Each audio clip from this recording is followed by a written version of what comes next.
सरसकटमध्ये तुम्हा सर्वांचं स्वागत करते। या बातमीपत्रात आढावा घेणार टॉप 10 घडामोडींचा। मुख्यमंत्री एकनाथ शिंदे यांच्या योद्धा कर्मयोगी एकनाथ संभाजी शिंदे या प्रकाशन सोहळा राज्यपाल CP राधाकृष्ण यांच्या हस्ते ठाण्यात पार पडला। या प्रकाशन सोहळ्याला मुख्यमंत्री एकनाथ शिंदे, उपमुख्यमंत्री देवेंद्र फडणवीस, उपमुख्यमंत्री अजित पवार उपस्थित होते। या कार्यक्रमात बोलताना अजित पवार यांनी मोठं विधान केले। तुम्ही ज्या वेळेस एकनाथ शिंदे यांना सांगितलं की तुम्ही एवढे आमदार घेऊन आला तर मुख्यमंत्री करणार, मग मला सांगितलं असतं मुख्यमंत्री करतो तर मी संपूर्ण पार्टीच आणली असती, असं मोठं विधान अजित पवार यांनी केलं।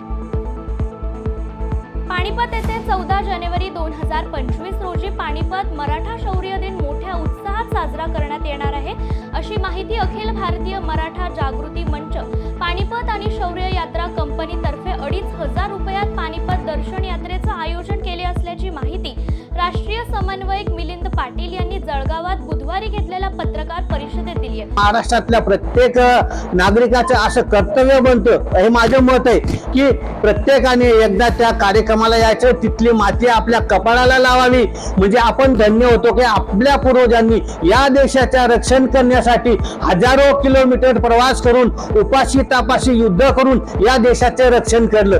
अशी ही पानिपतची मोहीम आहे। आणि नामदेव भाऊ वाघ यांनी आता यावर असा संकल्प केला की मी शौर्य यात्रा कंपनीतर्फे केवळ 2,500 रुपयामध्ये 5,000 लोकांना मी महाराष्ट्रातनं 5,000 लोकांना मी नॉमिनल फक्त 2,500 मध्ये पानिपत 6 दिवसाचा कार्यक्रम जाऊन येऊन सगळ्या खर्चासहित असं मी खर्च करणार आहे, असं त्यांनी संकल्प केला आहे। आणि भारतातल्या महाराष्ट्रातल्या सगळ्या नागरिकांनी याला प्रचंड प्रतिसाद द्यावा असं मला वाटतं आणि माझा आग्रह आहे। जय हिंद, जय। येत्या 5 वर्षात राज्यात सुमारे 5 लाख इतके प्रत्यक्ष व अप्रत्यक्ष रोजगार निर्मिती करणाऱ्या आणि राज्य सरकारला 30,000 कोटी रुपयांचा महसूल मिळवून देणाऱ्या महाराष्ट्र लॉजिस्टिक धोरणाला बुधवारी राज्य मंत्रिमंडळाने मान्यता दिली आहे। या धोरणांतर्गत Navi Mumbai international logistic park उभारण्यात येणार असून राज्यभरात 10,000 एकर जमिनीवर लॉजिस्टिक पार्क सुरू करण्यात येणार आहे। मनुष्यबळ, वाहतूक सेवा, साठवण व्यवस्था, वितरण यंत्रणा पुरवणाऱ्या लॉजिस्टिक क्षेत्रातील छोट्या व लघु उद्योगांना पूर्व परवानगीतून पूर्णपणे सूट देणारे हे धोरण असेल। तसेच राज्य शासन मैत्रिक कक्षाद्वारे छोट्या उद्योजकांना सुविधा उपलब्ध करून देणार आहे।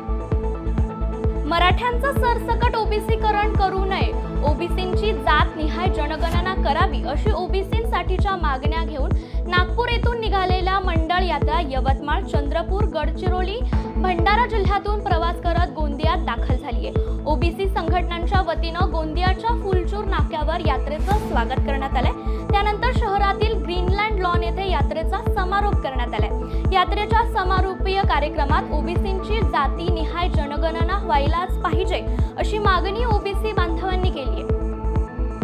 म्हाडाच्या गोरेगाव, एंटॉप हिल, कोपरी, पवई, कन्नमवार नगर, शिवधाम कॉम्प्लेक्स या गृहनिर्माण प्रकल्पांमधील विविध उत्पन्न गटांमधील 2,030 घरांच्या विक्रीसाठी ऑनलाईन नोंदणी आणि अर्ज प्रक्रियेला शुक्रवारी 9 ऑगस्ट पासून सुरुवात होणार आहे। 13 सप्टेंबरला सकाळी 11 वाजता याची लॉटरी काढण्यात येणार आहे। नागरिकांना अर्ज प्रक्रियेची लिंक दुपारी 12 पासून उपलब्ध होणार असून ऑनलाईन अर्जाची मुदत 4 सप्टेंबर दुपारी 3 पर्यंत आहे। मुंबई गोवा महामार्गावरील रखडलेल्या सर्व्हिस रस्ते आणि हायवेच्या झालेल्या दयनीय अवस्थेबाबत महाराष्ट्र नवनिर्माण सेनेच्या वतीने राष्ट्रीय महामार्ग प्राधिकरण महाव्यवस्थापक श्री संजय जयस्वाल यांना निवेदन देण्यात आलं। महामार्गावरील निकृष्ट कामामुळे कंत्राटदारावर कारवाई करण्यात यावी यावर चर्चा करण्यात आली। यानंतर येत्या 7 दिवसात रखडलेल्या अडचणीवर दूर करेन असे आश्वासन श्री जयस्वाल यांनी मनसेला दिलं। कोल्हापुरातील कळंबा मध्यवर्ती कारागृहात पुन्हा एकदा मोबाईल सापडलेत।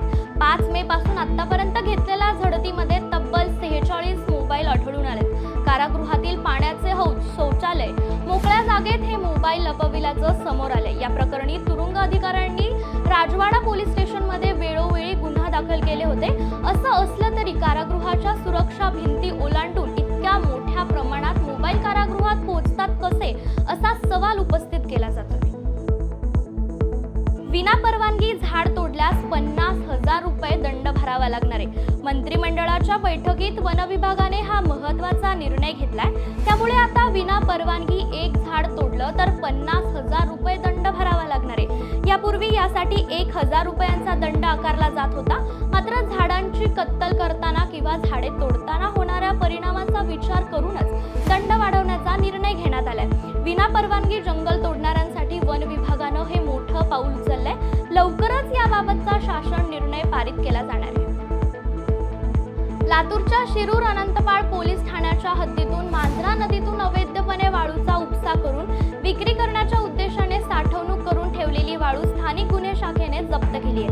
मांजरा नदी पात्रातून लोखंडी बोटीच्या साहाय्याने बेकायदेशीररित्या वाळूचा उपसा करून अंदाजे 1,110 ब्रास वाळूचा अवैध साठा करण्यात आला होता।